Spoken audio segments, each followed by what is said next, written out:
और मैं बताता हूं बात आपको, नफरत की चिंगारी को भड़का करके सियासी रोटियां सेकने वाले उन लोगों की जो देश भर में हो रहे एसआईआर, वक्फ और वंदे मातरम और अवैध मदरसों पर हो रहे एक्शन से इतने भड़के कि कुछ भी बयान दे रहे हैं। जमीयत उलेमा हिंद के महाराष्ट्र के अध्यक्ष हैं, नाम है हलीमुल्लाह।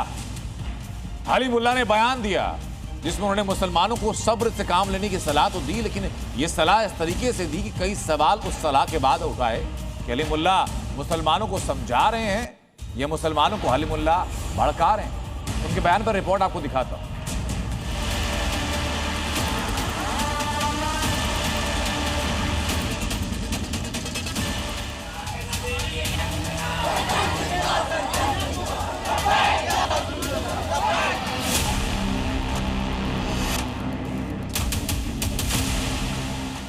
ये 3 अलग तस्वीरें।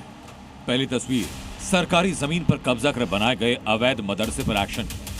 दूसरी तस्वीर आई लव मोहम्मद के पोस्टर की, जिससे माहौल खराब होने से रोकने के लिए बैन किया गया। तीसरी तस्वीर अवैध बांग्लादेशियों और रोहिंग्या मुसलमानों की पहचान के लिए चलाए जा रहे एसआईआर की, ताकि घुसपैठियों को निकाला जा सके। ये तस्वीरें आपको क्यों दिखाई, अब ये बताते हैं। दरअसल अवैध मदरसा गिराया जा,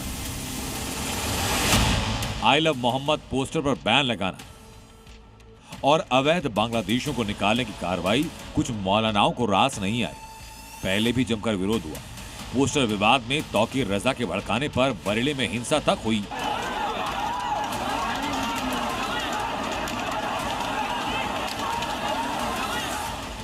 और अब जमीयत उलेमा हिंद के महाराष्ट्र अध्यक्ष हलीमुल्लाह का बयान सामने आया, जिसमें हालात को चिंताजनक बताते हुए हलीमुल्लाह ने मुसलमानों से धैर्य की अपील की।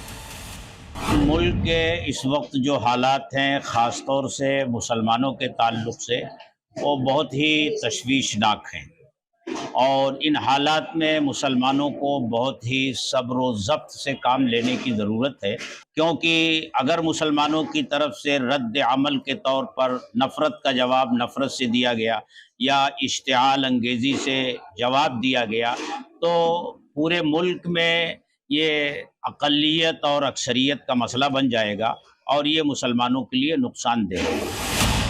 हलीमुल्लाह जिस तरह से अपील कर रहे हैं, उससे सवाल ये कि वो मुसलमानों को समझा रहे हैं या भड़का रहे हैं। उनके बयान को ध्यान से सुना जाए तो हर लाइन भड़काऊ है। हलीमुल्लाह ने कहा कि मुल्क में इस वक्त के हालात मुसलमानों के लिए चिंताजनक है।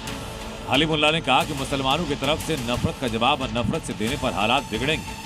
हलीमुल्लाह ने कहा कि अल्पसंख्यक और बहुसंख्यक का मसला बन जाए। हलीमुल्लाह ने इशारों में मुल्क के मुसलमानों को बताया कि मौजूदा हालात मुसलमानों के लिए नुकसानदेह हैं। सब्र से काम लेने की सलाह देकर भड़काऊ बयान पर पर्दा डालने की कोशिश भी की, लेकिन तनाव बढ़ाने वाले इस बयान पर हिंदू और मुस्लिम पक्ष ने क्या कहा, वो सुनिए।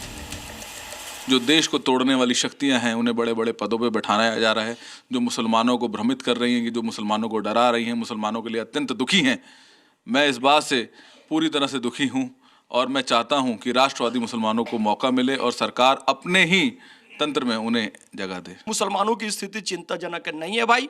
चिंताजनक होती तो बांग्लादेश से मुसलमान भारत में आके क्यों बसते, रोहिंग्या वाले बॉर्डर पार पार कर क्यों आते, अफगानिस्तान वाले यहाँ के क्यों पढ़ना चाहते हैं, पाकिस्तान वाले सिंगर क्रिकेटर सब यहाँ के खेलना गाना गाना क्यों चाहते हैं, क्योंकि मुसलमान भारत में सबसे ज़्यादा सुरक्षित है। तो ऐसे मौलाना बार बार भड़काना बहकाना बंद करें मुसलमानों को और अपनी राजनीति करना बंद करें मुसलमानों के नाम पर, ये मेरी गुजारिश है। ये मुल्क आपका अपना है और कानून पे विश्वास रखिए। संविधान के तहत आप अपनी बात को आगे रखें। किसी भी जो माहौल ख़राब करने की कोशिश करते हैं उनसे आप उलझने की कोशिश न करें। उनको तो ये देश का कानून देख लेगा। आप संयम बरतें क्योंकि आप भारतीय मुस्लिम हो।